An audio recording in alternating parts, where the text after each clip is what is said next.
Buenos días, profesora. A continuación presentaremos nuestra actividad de integración. Nosotras somos Fernanda Cantillana, Camila Poblete y Valentina Ríos.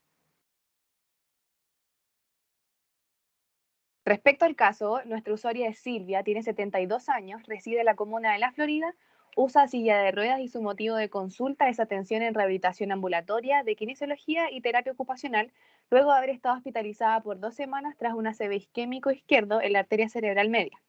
En cuanto a sus antecedentes clínicos, la usuaria presenta tabaquismo, hipertensión arterial, un accidente cerebrovascular en el año 2012 que no dejó secuelas neurológicas. Desde su anamnesis remota, hace un mes asistió a urgencia en el Hospital de la Florida, ya que sentía un fuerte dolor de cabeza, parálisis de un hemicuerpo, dificultad para hablar, por lo que se le diagnostica un ACV isquémico izquierdo en ACM, la cual genera una hemiplegia de predominio braquial derecho, alteración de sensibilidad, disartria, afasia de Broca y heminopsia homónima. Por último, desde su anamnesis próxima, patrón flexor en extremidad superior derecha con predominio distal, sin manejo ortésico, logra propulsar sola dentro del hogar y con dificultad, pero con un buen control tronco estático en sedente y bípedo. Con apoyo anterior, también presenta dificultad para realizar alcances, giros y transferencias. En cuanto a sus antecedentes educacionales y laborales, Silvia completó su enseñanza media y actualmente se desempeña como dueña de casa. Su grupo familiar está compuesto por su hijo Mar, junto a su señora Ana y sus 2 hijos. Respecto a sus aspectos epidemiológicos, el ACV isquémico es la segunda causa de muerte a nivel mundial y la primera causa de discapacidad neurológica. Este tipo de ACV corresponde al 80% de los eventos cerebrovasculares. Mayormente se da en personas mayores de 65 años, principalmente en hombres, con un 60% de los casos. Principales factores de riesgo: hipertensión arterial, tabaquismo, obesidad, sedentarismo, estrés y depresión. En cuanto a la etiopatogenia, esta patología ocurre con mayor frecuencia a consecuencia de una oclusión arterial y reducción del flujo sanguíneo en el cerebro. Otras causas que también pueden adherirse son la aterosclerosis de grandes arterias extracraneales o intracraneales o de arterias medias del cerebro, endocarditis y vasculitis sistémica. En cuanto a las manifestaciones clínicas, encontramos la dificultad para mover una mitad del cuerpo llamado hemiparesia, la disminución de la sensibilidad en una mitad del cuerpo, presentadas como disminución del tacto o sensación de dolor, o sensaciones anormales, llamadas parestesias, como el hormigueo o adormecimiento. Hay problemas para hablar, dificultad para emitir palabras, no se entiende lo que dice y su pronunciación no es adecuada. También la persona no comprende cuando se le habla o se le piden que cumpla órdenes simples. Inestabilidad o falta de equilibrio al caminar, o moverse sin que haya pérdida de fuerza de las piernas, sensación de mareo o de que las cosas oscilan, también vértigo. La persona puede tener la sensación de que las cosas o ella en sí giran y esto podría ocasionar caídas. Por último, mala coordinación para realizar algunas tareas, llamado ataxia. En cuanto a la evolución a las etapas, en el periodo agudo, este es el curso inicial desde la instauración del ACV y suele ser en el tiempo en que el paciente está en cama. Esta etapa tiene diversos objetivos, como por ejemplo evitar trastornos cutáneos y respiratorios, prevenir posturas viciosas a través de posturas protectoras o el uso de órtesis, la estimulación sensorial del hemicuerpo afectado y terapia ocupacional para poder adquirir autonomía elemental en cama. En el periodo subagudo se identifica con la aparición de espasticidad e hiperreflexia, acompañado con de recuperación motora en casos favorables. Esta etapa va a marcar el inicio de la fase de trabajo activo por parte del usuario para recuperar fuerza y coordinación.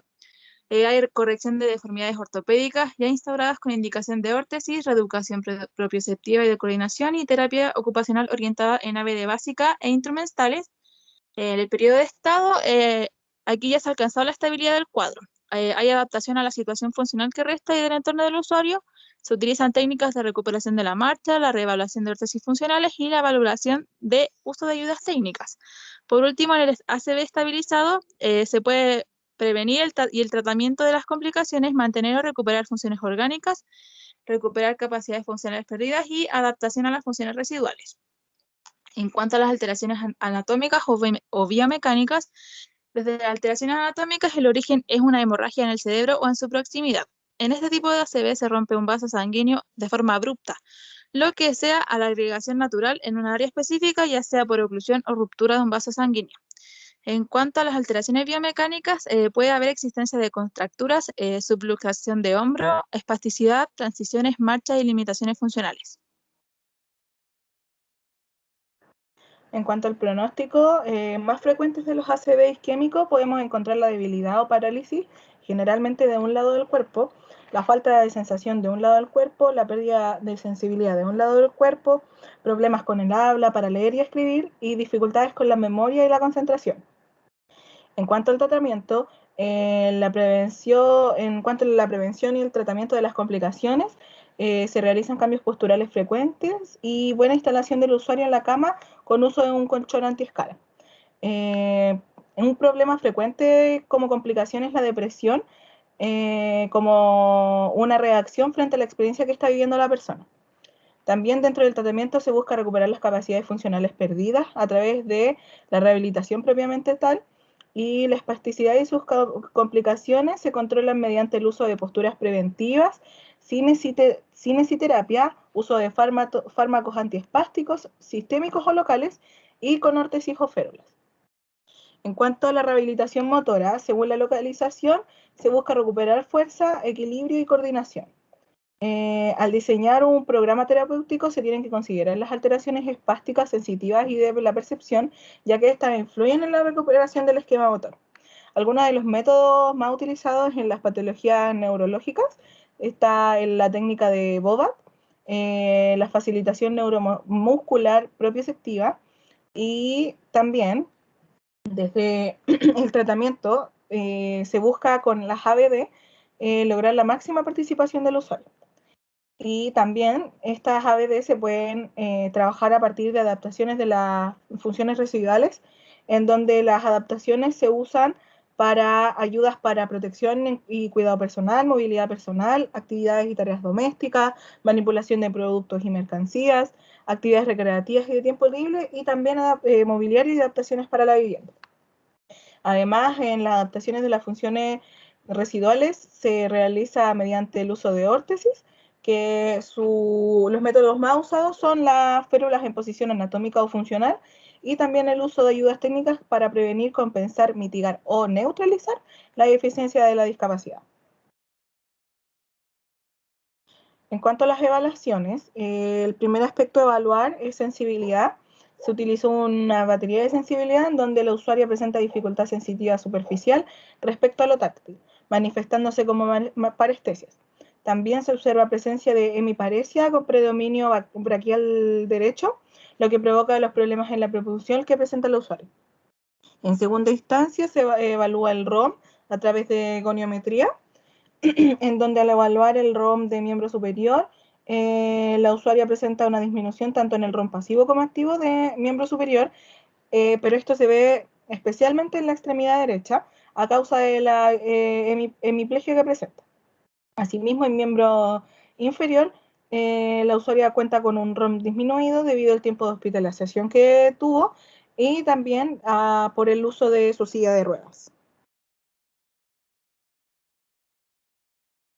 Para la evaluación de espasticidad se aplicará la escala de Ashworth, la cual nos permite cuantificar el grado de espasticidad que presenta el usuario tras el ACV, por lo que se infiere que este resultado está en una puntuación de 2, con un incremento en la resistencia del músculo en la mayoría del arco del movimiento articular. Sin embargo, la articulación se moviliza. Esto inferido a partir de que el usuario logra realizar algunas actividades de la vida diaria básicas con menor dificultad.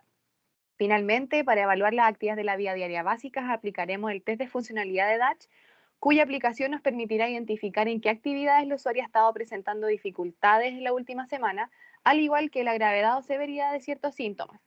En este caso, la usuaria presenta mucha dificultad en actividades relacionadas con vestuario, alimentación o preparación de estos, como también actividades que requieran un mayor esfuerzo físico, como actividades de entrenamiento. En cuanto a los síntomas, la usuaria presenta debilidad y falta de fuerza en los segmentos afectados, brazo, hombro, mano, como rigidez o falta de movimiento, esto en un nivel moderado. Por último, la usuaria no presenta dolor en ninguno de los segmentos ya mencionados. Antes de pasar a la siguiente diapositiva, es importante mencionar que se recomienda la derivación a especialistas por las patologías que la usuaria presenta, ya sea la fascia de Broca, disartia y heminopsia homónima, también a fonoaudiología y oftalmología respectivamente. Bueno, como principal problemática ocupacional, podemos identificar las ABD básicas, las cuales están asociadas a la alteración funcional de las actividades bimanuales, en las cuales requiere apoyo según refiere el caso. Respecto a la problemática ortésica, según la sintomatología y antecedentes referidos en el caso, se reconoce la espasticidad con patrón flexor en estructura superior derecha. Bueno, por otro lado, se reconoce el contexto en donde se llevará a cabo la intervención, que es en la atención terciaria de la salud, específicamente el área de rehabilitación ambulatoria en el Hospital de la Florida. Como objetivo general, tenemos la usuaria mejorará secuelas producidas por el ACV isquémico izquierdo en la arteria cerebral media. Objetivo específico es que la usuaria alineará su articulación de muñeca con indicador de logro que la usuaria logra aumentar 7 grados de extensión de muñeca de manera pasiva luego de 3 meses de intervención. Como segundo objetivo específico, tenemos que la usuaria realizará actividades bimanuales con indicador de logro que la usuaria logre manipular cubiertos durante la alimentación tras 4 meses de intervención.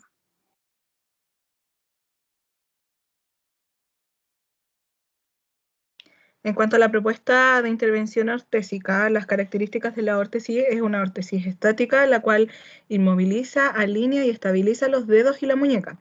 Esta incluye diversos segmentos corporales, tales como el antebrazo, la muñeca y la mano. Tiene como objetivo posicionar el segmento de muñeca y mano, proteger las estructuras dañadas favoreciendo su recuperación y evitar el acortamiento de tejido blando. El nombre de la órtesis es órtesis palmeta tipo cono.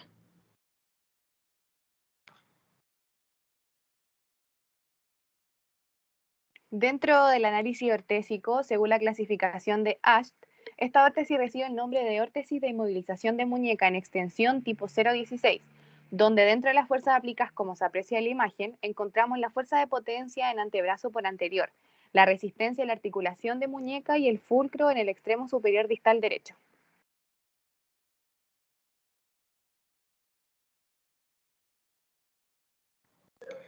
En cuanto a los principios de diseño ortésico, los referentes anatómicos para la confección del molde es desde el ápice de los dedos largos hasta el borde proximal del tercio medio del antebrazo, tomando en cuenta el pliegue palmar distal y pliegue distal de la muñeca. También tiene como referente anatómico la longitud de los dedos largos y la línea lateral del antebrazo. En cuanto a las especificaciones técnicas, se tiene que tener de 20 a 30 grados de extensión de muñeca para la posición funcional. Las articulaciones metacarpofalángicas deben estar en 45 grados de flexión, las interfalángicas proximales en 30 grados de flexión y las interfalángicas distales en 20 grados de flexión. El pulgar debe estar abducido y en oposición con la articulación interfalángica en posición de reposo. En cuanto a las sujeciones, las correas deben ser de velcro de felpa a nivel de tercio proximal del antebrazo de unos 5 centímetros de ancho, a nivel de muñeca con unos 2,5 centímetros de ancho, a nivel de segunda falange de 5 centímetros de ancho y a nivel de falange distal de pulgar de 2,5 centímetros de ancho. En cuanto a los posibles puntos de presión, se encuentra la apófisis estiloidis tanto ulnar como radial. Además, tenemos el primer espacio interdigital como posible punto de presión y el borde radial de la muñeca a nivel de contención lateral. En los aspectos técnicos, el nombre del material es Horfit Colors, el cual es un termoplástico de baja temperatura con un milimetraje de 3.2. Sus características relevantes es que es un material revestido antiadherente, es de alta resistencia al estiramiento y sin desgarro. Tiene alta memoria elástica, al igual que bordes fáciles de recortar, y tiene una superficie con propiedades antibacterianas. Dentro de las indicaciones de uso, este es de uso continuo, o sea, de diurno y nocturno, el cual debe retirarlo de 2 a 3 veces al día para evitar la rigidez en las articulaciones. Dentro de los cuidados generales podemos ver la higiene y aseo con agua tibia o fría, con jabón y o alcohol. No debe exponerse a fuentes de calor, ya sea seco o húmedo, y tampoco debe exponerse a solventes. A continuación mostraremos el video del molde de la órtesis.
Bueno, a modo de reflexión en cuanto a la elaboración de la propuesta ortésica, fue de gran utilidad el manual de órtesis de la H, puesto que esta entrega elementos específicos sobre las órtesis en cuanto a su elaboración, referente anatómico, realización del moldeo, las especificaciones técnicas, las sujeciones y los puntos de presión que estas pueden tener. Todos estos elementos con el fin de favorecer en todo momento el proceso de intervención de la usuaria. En segundo lugar, el video de moldeo de Orfit, que también muestra de manera clara y específica todo este proceso favoreciendo la realización de este. Muchas gracias.